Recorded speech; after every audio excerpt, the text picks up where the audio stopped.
새벽에 우리를 도우시는 하나님 아버지를 바라보면서 다 같이 묵도하심으로 예배의 자리로 나가도록 하겠습니다.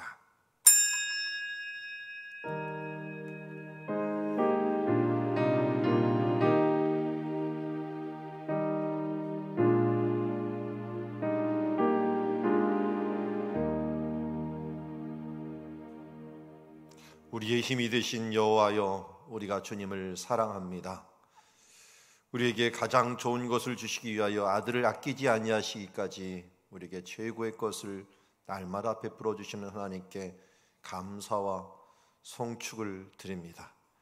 오늘도 이 자리에 또 함께 하시고 임마누엘 하여 주시어서 합력하여 선을 이루시는 주님을 바라보며 그 길을 가고자 결단합니다.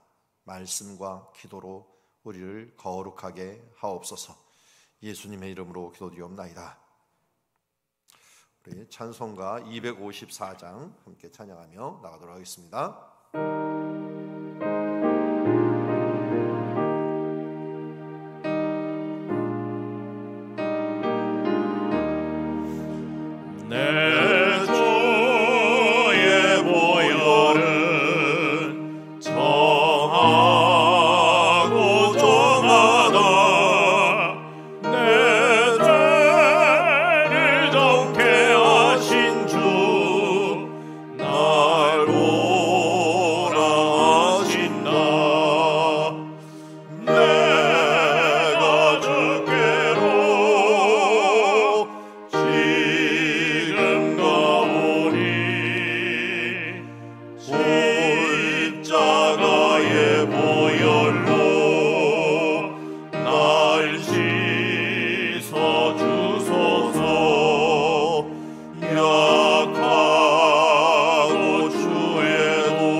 십자가의 보혈로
전도와 선교를 위하여 기도하는 날입니다. 혼란 중에서 놀라운 일을 이루어 가시는 하나님의 구원의 역사를 찬양합시다.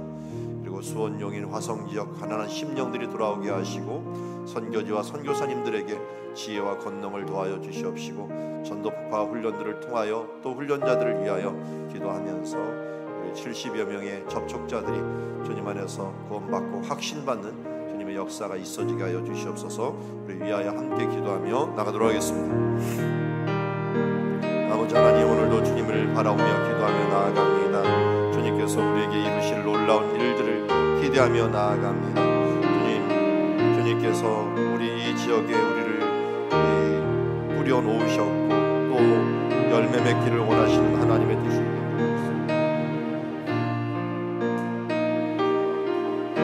주여, 이제 씨 뿌리는 자요 또 거두는 자요 열매 맺는 자가 될 수 있도록 아버지 우리를 인도하여 주시고 함께하여 주시기를 원하옵나이다.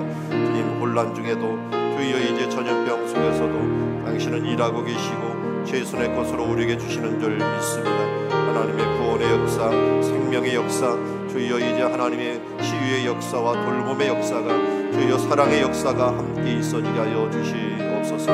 그래요, 우리 모든 성도들 예수 안에서 사랑의 수고와 믿음의 역사와 소망의 인내를 이루어가는 아름다운 균형 잡힌 신앙생활의 결투로 나아갈 수 있도록 하여 주시옵시고, 뿐만 아니라 우리 선교지에 있는 선교사님들 긍휼히 여겨주시어서 그들의 지혜와 권능을 도하여 주실 뿐만 아니라 주여 이제 어둠 중에서도 하나님의 이루시는 놀라운 역사를 바라보면서 그 가운데 그 뜻에 순응하며 하나님의 뜻을 이루어 나아가는 주의 자녀들 되게 하여 주시옵소서. 마지막 때가 되었습니다. 하나님께서 주시하실 때 부끄러움이 없도록 성령의 열매 주여 많이 맺혀 하나님께 영광 돌리는 주님의 자녀 되게 하여 주시옵소서.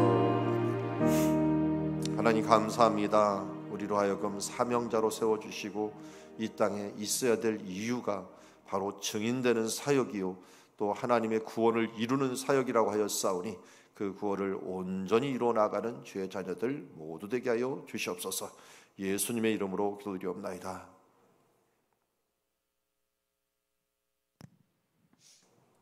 자, 오늘 우리에게 주시는 하나님의 말씀은 마태복음 5장 27절부터 37절 말씀까지 한 절씩 교독하도록 하겠습니다. 오늘 말씀은 작은 죄에 민감하라 라고 하는 제목을 가지고 하나님의 말씀 봅니다. 또 간음하지 말라 하였다는 것을 너희가 들었으나 나는 너에게 이르노니 음욕을 품고 여자를 보는 자마다 마음에 이미 간음하였느니라. 만일 내 오른 눈이 너를 실족하게 하거든 빼어 내 버리라. 내 백체 중 하나가 없어지고 온 몸이 지옥에 던져지지 않는 것이 유익하며, 또한 만일 내 오른손이 너로 실족하게 하거든 찍어 내버리라. 내 백체 중 하나가 없어지고 온몸이 지옥에 던져지지 않는 것이 유익하니라. 또 일렀으되 누구든지 아내를 버리려거든 이혼 증서를 줄 것이라 하였으나 나는 너에게 이르노니 누구든지 음행한 이유 없이 아내를 버리면 이는 그로 간음하게 하며 또 누구든지 버림받은 여자에게 장가든 자도 가늠함이니라. 또 옛사람에게 말한 바 헛 맹세를 하지 말고 내 맹세한 것을 주께 지키라 하였다는 것을 너희가 들었으나 나는 너에게 이르노니 도무지 맹세하지 말지니 하늘로도 하지 말라. 이는 하나님의 보좌임이요 땅으로도 하지 말라. 이는 하나님의 발등상임이요 예루살렘으로도 하지 말라. 이는 큰 임금의 성임이요 내 머리로도 하지 말라. 이는 내가 한 터럭도 희고 검게 할 수 없음이라. 같이 읽습니다. 오직 너의 말은 옳다 옳다 아니라 아니라 하라. 이에 지나는 것은 악으로부터 나느니라. 아멘. 자, 우리 앞에도 살인하지 말라라는 말을 했고 이번에는 또 간음하지 말라라는 말을 했습니다. 살인하는 일에 대해서도 예수님의 기준은 말에 있었습니다. 어떤 사람들을 향하여 이 라가라 하는 자, 또 그야말로 이 어리석은 자라 하는 것들이 바로 심판에 넘겨진다라고 할 정도로 이 말에 대한 조차도 이 하나님 앞에서는 살인에 해당한다라고 말을 합니다. 자, 우리가 그래서 말로써 살인하는 일이 얼마나 많은가, 그런 걸 보다 보면은 말에 실수가 없는 사람이라고 한다면 정말 온전한 사람이라고 야고보 사도가 얘기를 했는데, 그럼 우리는 모두 다 살인자의 그 누명이라고 해야 되나요? 나도 모르게 그 살인자의 그 죄명을 쓰게 될 수가 있습니다. 그런데 이 간음함은 더 심합니다. 간음하지 말라라고 하는 것들은 여기가 음욕을 품고라고 얘기합니다. 그러니까 마음에 이 품은 것조차도 뭐예요? 여자를 보거나 또 남자를 보는 자마다 마음에 이미 간음하였다라고 이야기합니다.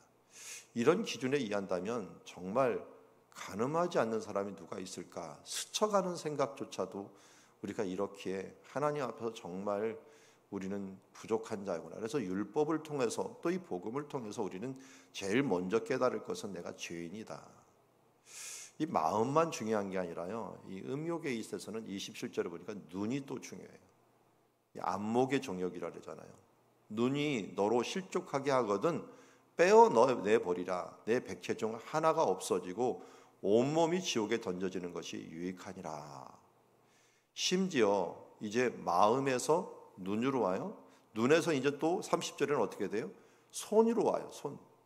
내 오른손이 너를 실족하게 하거든 찍어내버리라. 내 지체 중에 하나가 없어지고 온몸이 지옥에 던져지지 않는 것이 유익하니라. 한마디로 이게 다 간음에 속해 있다면 간음이 일어나는 단계를 이야기하고 있어요. 마음의 음욕이 일어나고 눈으로 보고 또 손으로 행동하는 부분들을 바라보면서 차라리 없어지는 것들이 더 나을 것이다 라고 이야기합니다. 이걸 정말 극단적으로 실천한 초대교회 사람들이 있어요. 이 사람은 너무 유명한 사람인데 이 사람이 스스로 이 일을 해버렸어요. 오리겐이라고 하는 분이 있습니다. 그러니까 논문을 쓰다가 이 오리겐을 봤더니 정말 대단한 사람이에요. 나중에는 이 사람이 이단위로까지 막 몰려갖고 나중에 회복이 되기도 했는데요. 이 오리겐이라고 하는 알렉산드리아 지역과 이 지역 그 당시에 이제 중동 쪽에서 가장 유명한 어떻게 보면은 성경학자요, 목회자였어요. 근데 이 사람이 200년대 사람이에요. 그러니까 3세기 사람이죠. 예수님의 믿음이 퍼지지 얼마 안 된 사람, 박해가 막 계속되고 있는 이 사람의 오리겐이라는 사람이 있었는데, 이 사람이 이 말씀을 보고 음욕을 일어나는 걸 갖다가 절제하기 위해서 스스로 거세를 했어요. 고자가 된다라는 거죠. 그만큼 이런 말씀을 그냥 액면 그대로 그냥 받아들여 갖고 그대로 실천할 정도로 이 말씀, 자기 안에 있는 음욕을 없애온다. 그런다고 제가 조사를 봤더니 그렇게 거세를 한다고 음욕이 없어지는 게 아니더라고요. 그러면 눈을 빼야 되나? 손을 잘라버려야 되나? 마음을 어떻게 파내야 되나? 그럴 수는 없잖아요. 근데 이 뒤에 있는 것들을 못 알아들으면 이거를 못 알아듣는 거예요. 이거는 뭘 위해서 하는 거예요? 우리가 죄인이다. 우리는 할 수 없다. 이 부분들에 대해서 더 철저히 깨달으라는 거예요. 그러니까 어떻게 하라는 거예요? 예수님 의지하라는 거예요. 성령님 의지하라는 거예요. 그래서 이걸 안 하겠다고 스스로 절제하고 율법 전 바리새인과 서기관보다 더 낫기 위해서 더 노력하고 이렇게 행하는 것들이 예수님이 원하시는 게 아니라는 거죠. 우리는 주님 앞에서 더 겸손하게 죄인이요 나는 할 수 없습니다. 하나님이 하십니다. 예수 이름으로 나는 삽니다. 그리고 하나님이 우리의 대장 되시어서 우리의 방패 되시어서 우리 앞장서 가시면 나는 주님만 손을 잡고 갑니다. 뒤에 쫄쫄 따라다닐 뿐입니다 하면서 주님을 따르는 것을 우리가 보게 됩니다. 자, 31절에도 마찬가지예요. 또 일러스되 누구든지 아내를 버리려거든 이혼 증서를 줄 것이라 하였으나 나는 너에게 이르노니 누구든지 음행한 이유 없이 아내를 버리면 이는 그로 간음하게 함이요 또 누구든지 버림받은 여자에게 장가드는 것도 간음함이라 하면서 이 음행한 연고 없이 자기의 아내를 버릴 수 있는 그런 이 사회였는데, 그러다 보니까 어떻게 돼? 인권이 무시가 되고 여인이 어떻게 물건 취급받고 하는 일들이 자주 일어났던 일입니다. 그런데 예수님은 이 부분들에 대해서 분명히 얘기합니다. 음행한 연고 없이. 그러니까 여기에 보면은 이 33절에 잘 보세요. 옛사람에게 말한 바라고 했고요. 또 일러스되 또 간음하지 말라 이런 말을 했는데요. 27절에 대한 말씀도 성경에 나오는 말이고요. 31절에 있는 말씀도 성경에 나오는 말이에요. 그런데 이 33절에 말한 것들은 이 성경에 잘 안 나오는 말이에요. 이런 부분들, 이런 것들은 전통과 하나님의 말씀이 막 섞여 있는 거예요. 바리새인들 속에서 섞여 있는 그런 상태를 얘기합니다. 그런데 이 이혼 증서에 대한 부분들도 마찬가지예요. 원래 하나님이 안 주시려고 했던 말씀이죠. 그래서 다른 사람이 이 뒤에 보면 이제 율법학자들이, 서기관들이, 이런 사람들이 찾아와서 예수님 앞에 질문을 하죠. 성경에는 왜 이혼 증서를 주고서 여자를 내보내라고 했는데 왜 당신은 아니라고 얘기를 합니까? 라고, 불가하다고 얘기합니까? 얘기를 했더니 이 말씀도 하셨을 뿐만 아니라 그것을 주신 이유는 너희들의 완악함 때문이다. 워낙 완악하다 보니까 이 일들에 있어서 자기 아내를 이혼하지 못합니다 라고 하면 어떻게 할까요?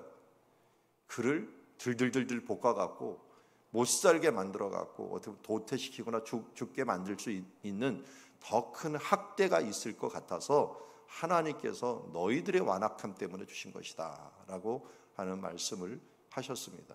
여기도 마찬가지입니다. 그런 이유 없이 이 부분들을 그냥 조금만 자기 마음에 안 든다라고 행하는 일들은 정확한 이유 없이 행하지 말라는 것입니다. 그래서 하나님 앞에서 이렇게 거룩함에 문제가 되는 부분들, 이 부분들에 대해서 집어가면서 사람들의 인권도 존중해주는 하나님의 마음을 읽을 수가 있습니다. 세 번째 주제가 옛사람에게 말한 바 헛맹세를 하지 말고 내 맹세한 것을 주께 지키라 하였다는 것을 너희가 들었으나, 맹세한 것을 지키라 하라고 했더나 이 34절에 하나님께서 여기서는 뭡니까? 나는 너에게 이르노니 도무지 맹세하지 말지니 하늘로도 하지 말라 이는 하나님의 보좌이며 땅으로도 하지 말라 이는 하나님의 발등상이요 예루살렘으로도 하지 말라 이는 큰 임금의 성임이라. 내 머리도 하지 말라 이는 내가 한터럭도 희게 검게 할 수 없음이라. 오직 너의 말은 옳다 옳다 아니다 아니라라. 자, 여기 보면은 맹세하지 말라라고 해서 어떨 때는 또 맹세를 해요. 또 뭐 서원은 당연히 하고요. 그런데 여기서 33절에서 37절까지 말하려고 하는, 이 길게 말하려고 하는 의도는 무엇일까요? 이것은 내가 무엇을 할 수 있다라고 주장하지 말라는 거예요. 맹세한다는 건 뭐예요? 내가 반드시 한다. 이게 내가 주체가 돼버려요. 나는 분명히 무엇을 할 것이다. 서원도 마찬가지죠. 자칫 잘못하다가 내가 무엇을 한다. 그러니까 서원을 할 때는 아주 조심해야 될 게 있어요. 하나님께서 내게 뜨거운 마음을 주시면 하나님, 내가 이것을 이루게 되면 하나님의 영광을 위하여 초점을 맞추면 그게 서원이에요. 그런 내가 이거를 이루면은 내가 하나님께 이거를 드리겠습니다 라고 하는데, 그 이루는 이유가 내 욕심과 내 어떤 꿈을 이루기 위한 것이라고 하면 그걸 서원이라고 할 수가 없어요. 서원은 하나님께 영광을 돌리는 거예요. 하나님이 하실 것이라고 하는 부분들에 대해서 하나님의 주권을 인정하는 거예요.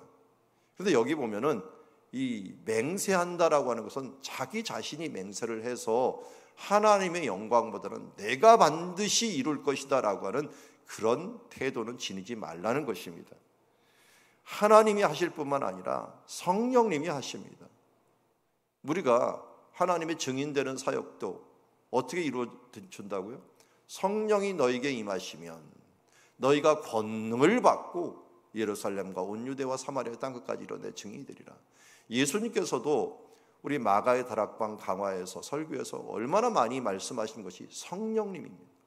성령이 너에게 오시면, 보혜사가 너에게 오시면 하면서 내가 한 일보다 더 큰 일을 너희가 할 것이다 라고 할 정도로 성령 안에서 이루어진다라는 것입니다. 그래서 이 요한복음 14장 같은 경우에서 성령을 아주 많이 말씀하시면서 내가 곧 길이요 진리요 생명이니 나로 말미암지 않고는 아버지께로 올 자가 없다라고 하는 요한복음 14장 6절도 바로 성령장에 들어가 있고요. 15장에서도 나는 포도나무요 너희는 가지니, 이것도 성령, 16장도 성령에 대한 부분들이에요.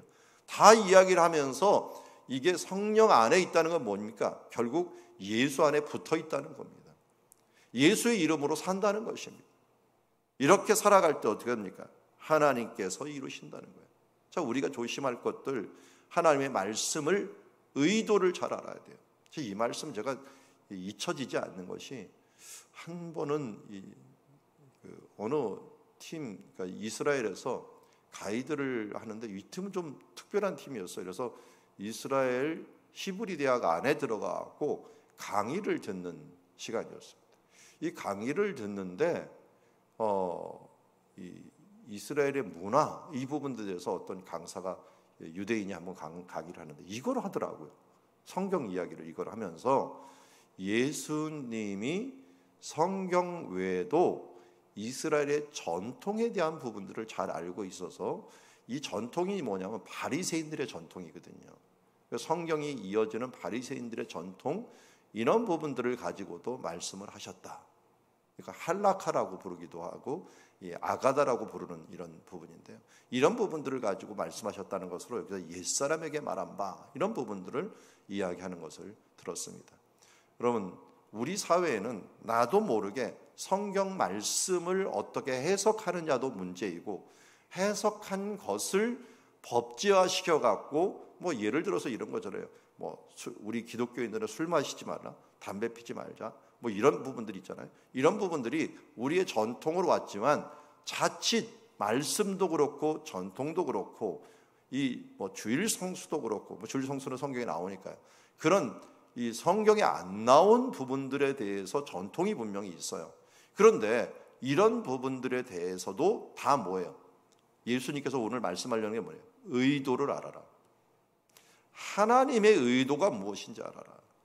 이거 하지 말라, 저거 하지 말라, 이거 해라, 저거 해라 라고 하는 것에 너의 초점을 맞추지 말고, 하나님이 너희에게 의도하는 것, 간음하지 말라고 하는 것들이 의도가 뭐냐, 너희 마음속에서부터 시작해갖고 일어나는 것들을 중지해서 하나님 앞에 거룩하라는 거예요. 그러니까 어떻게 돼요? 이거 안 하려고 뭐 나는 이 음욕적인 게 눈도 쳐다보지도 않을 거야, 나는 그런 데 가지도 않을 거야, 이런 식으로만 해석을 해서는 안 된다는 거예요. 거룩함으로 이거보다도 뛰어넘는 예수 그리스도와 함께한 거룩과, 나는 할 수 없습니다, 예수님만이 나를 다스리셔야 됩니다 하는 거룩함으로 나아가는 자가 되라는 거예요.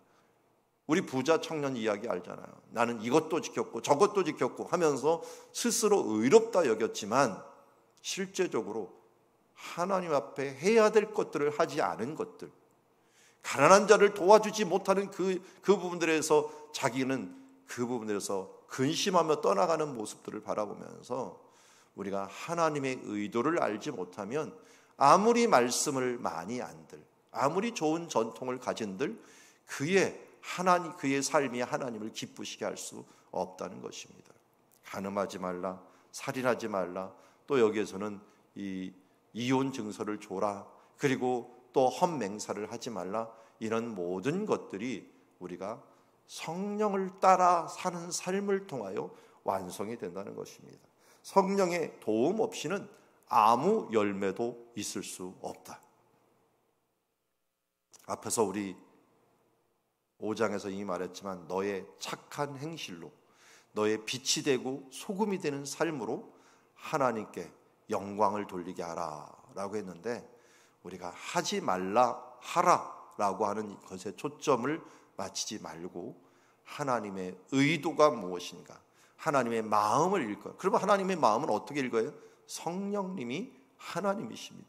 성령님의 감동을 받아서 날마다 주어진 그 말씀의 의도를 깨닫고 성령님이 이끄는 대로 살아가는 삶, 이것이 바로 하나님이 원하시고 거룩한 삶으로 살아나가는 모습이다라는 것을 깨닫고, 그렇다고 이 말씀이 무익하냐? 아니에요. 우리는 여전히 주 앞에서 우리의 노력으로는 아무것도 할 수 없는 연약한 자입니다 하면서 또다시 주님 앞에 겸손하게 낮아짐으로 나아오게 할 수 있는 하나님의 율법이요 또 복음의 우리 앞에 거울이라고 할 수가 있습니다. 우리의 티를 다시 한번 보고 예수 그리스도의 보혈의 공로로 성령님의 능력으로 새롭게 되는 날마다의 삶으로 나아가는 주의 자녀들이 되기를 원합니다.